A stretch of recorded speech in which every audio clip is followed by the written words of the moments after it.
चलिए सवाल देखिए, हमारे पास कह रहा है three numbers which are coprime to one another such that the product of the first two is 551 and last two is 1073। तो देखिए को प्राइम का पहले कॉन्सेप्ट समझिए। को प्राइम क्या होता है? को प्राइम का मतलब होता है वैसे नंबर्स जिनके बीच क्या हो, कोई फैक्टर कॉमन नहीं हो, no common factors, no common factors. अगर मैं बात करूं 17 और 19 तो ये क्या है? को प्राइम नंबर्स। इसी की तरह से अगर मैं बात करूं 9 और 22, ठीक है, तो 9 और 22 में भी देखिए कुछ भी कॉमन नहीं है। 3 इसका फैक्टर है, 11 और 2 इसका फैक्टर है, दोनों में कोई कॉमन फैक्टर नहीं है, तो ये को प्राइम नंबर्स। क्लियर है? चलिए अब कह रहा है जो हमारे पास जो को प्राइम फैक्टर्स है उसमें अगर मान लेते हैं हमारे पास 3 नंबर है ए बी सी, ठीक है, 3 नंबर से, तो कह रहा है दो नंबर्स, पहला दो नंबर का प्रोडक्ट जो है वो आपको गिवन है 551, ओके, और जो दूसरा लास्ट का दो नंबर उनका प्रोडक्ट दे रखा है आपको 1073, ठीक है। तो अब आपको ये क्वेश्चन को सॉल्व करना है, जो आखिर ये नंबर्स क्या है पहले वो फाइंड आउट करना है, मतलब ए बी सी आपको निकालना है, ठीक है। तो देखिए कैसे निकालते हैं, तो हमें 551 को फैक्टर में निकालना पड़ेगा, इसका प्राइम फैक्टर्स निकालना पड़ेगा, वो प्राइम फैक्टर्स। तो हम कैसे निकालते हैं देखिएगा, हम रूट अंडर 551 की वैल्यू निकालते हैं, ठीक है। तो रूट अंडर 551 की अगर वैल्यू की बात करें तो 23 से के आसपास आएगी, राइट।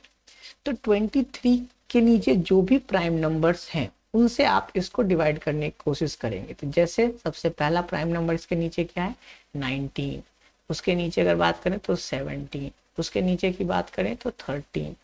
तो हम पहले 19 से डिवाइड करने की कोशिश करेंगे, जो 551 में 19 से लग रहा है या नहीं लग रहा है।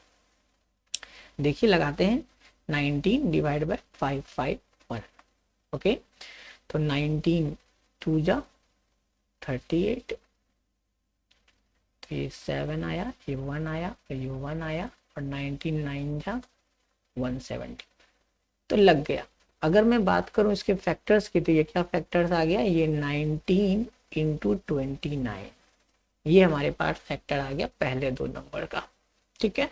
अब बी और सी का फैक्टर निकालना चाहें तो ये श्योर है जो इसमें या तो 19 से डिवाइड हो रहा होगा या तो 29 से डिवाइड हो रहा होगा, ठीक है। पहले हम 19 से डिवाइड करने की कोशिश करते, देखिएगा 19 से अगर डिवाइड करें 1073 को तो 19 पच्चे 95 लगेगा,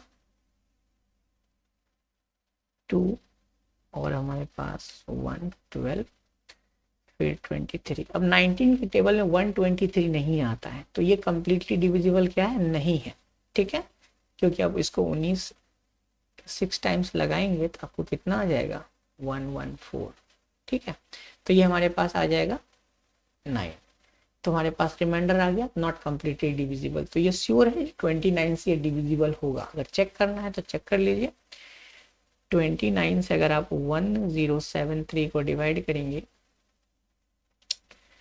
तो 3 टाइम्स लगाएंगे तो 9 तिया 27 और 87, तो ये आ गया 203, और अगर इसको 7 टाइम्स लगाएंगे तो 203 ही आएगा, ठीक है। तो इसका आ गया फैक्टर 29 इंटू 37।